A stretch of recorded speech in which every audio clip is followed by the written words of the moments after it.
I find in my practice patients initially are reluctant to ask questions. A lot of us just go to our doctors and will tell me what's wrong, give me a pill, and help me feel better. I don't think that people of my age are very comfortable with asking questions. Often when you get in front of your doctor, you forget what you wanted to say. You get nervous, you get a little anxious. There's this notion that the physician doesn't want to be challenged.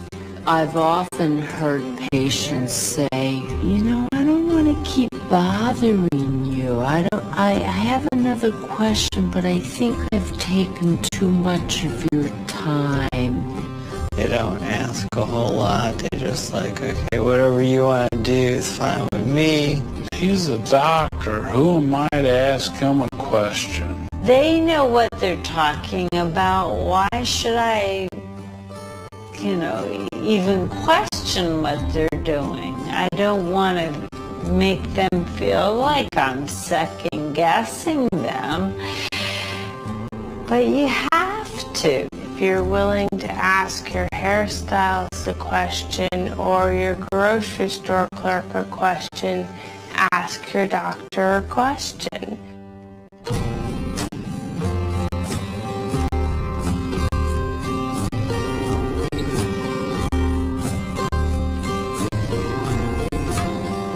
Research shows that the more effectively doctors and patients communicate, the better patients' health outcomes will be. So as you're waiting for your medical appointment, take a moment to listen to the voices of clinicians and patients like you, talking about the importance of asking questions. I think that if I had not started to ask questions of my doctors, I honestly think I'd be dead today. I've got coronary artery disease. I've had 10 heart attacks, and I'm a diabetic. Early on in my condition, I would go in and see my doctor, and he would tell me, oh, you've got this, and you've got that. He'd say, here, take this prescription, go get it filled. Well, I'd go home, and my wife would be like, well, what's this for? I don't know. Doctor said to take it. It's been proven over and over again that with research that patient outcomes are improved with good communication. Not too long ago, a patient asked me a question about a medication. I quickly could see that she was on 2 medications that were the same, just different names. Patients who ask me questions give me great insight into where they're coming from. It helps me know what their fears are, what their concerns are, what they're struggling with at home. I try to make a list of things that I want to remember to ask about or talk about. The patient leaves my office and they have questions about what the plan is. They're not very likely to do the plan, and they may not do anything because they may feel so unsure that they're afraid they may make a mistake and make things worse. You may have brought a list of questions with you. If not, look for this pad provided by the Agency for Healthcare Research and Quality and write down your top 3 questions you want to make sure to discuss with your clinician. I feel much better about the fact that a patient will stop me and say, you know, I have a question about that. Why am I waking up at night with these chest pains? I hear that there is this other medication. Do you think it might be a good idea trying it? Will it be okay for me to take that? Will it interfere with this medication? What anti-anxiety drug is Mom supposed to be getting now? How many pills should I take? 2 pills once a day or 1 pill twice a day?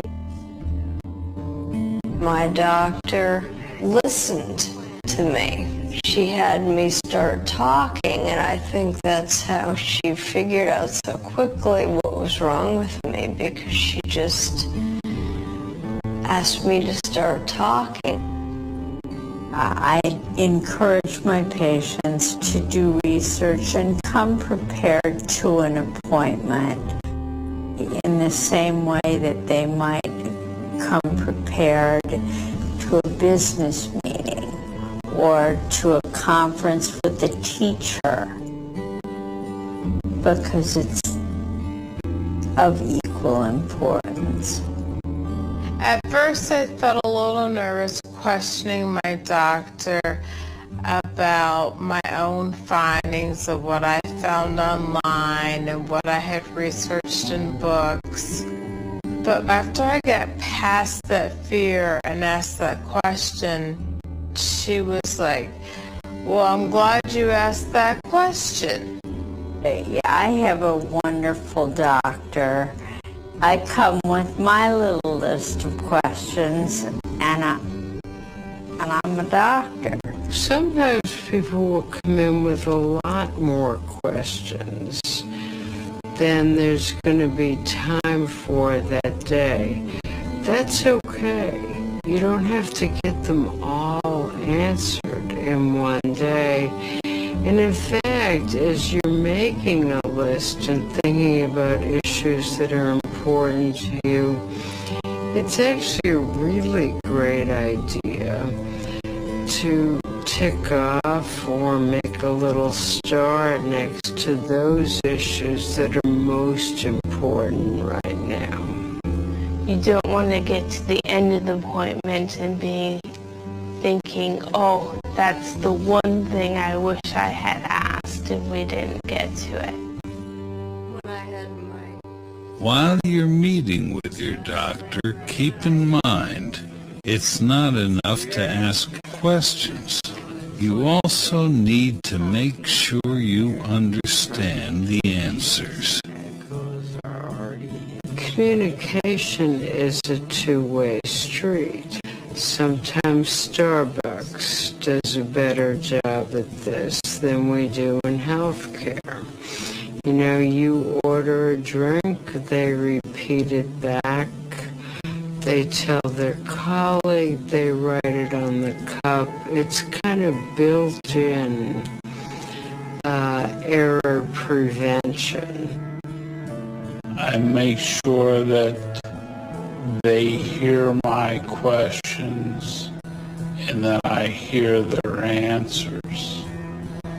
If they say something to me that I don't understand, I'll ask them, can you please explain that again? Is this what you're trying to tell me? And let them explain it to you in layman terms. And until you got it. The best way for a doctor-patient relationship to be successful is for a partnership to exist.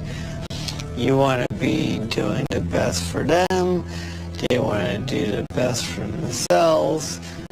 You ask them questions, they ask you questions. It's a two-way street. And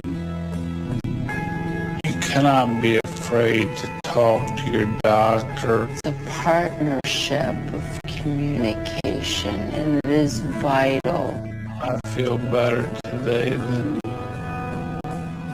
I ever have. I think I've become more committed to asking questions and not being afraid to ask questions. I feel like that's my right to feel good. The lesson I learned is be proactive for yourself, you know, taking your health into your own hands, being your own advocate. Now I walk in and I'm like, oh yeah, I've got a lot of questions for you.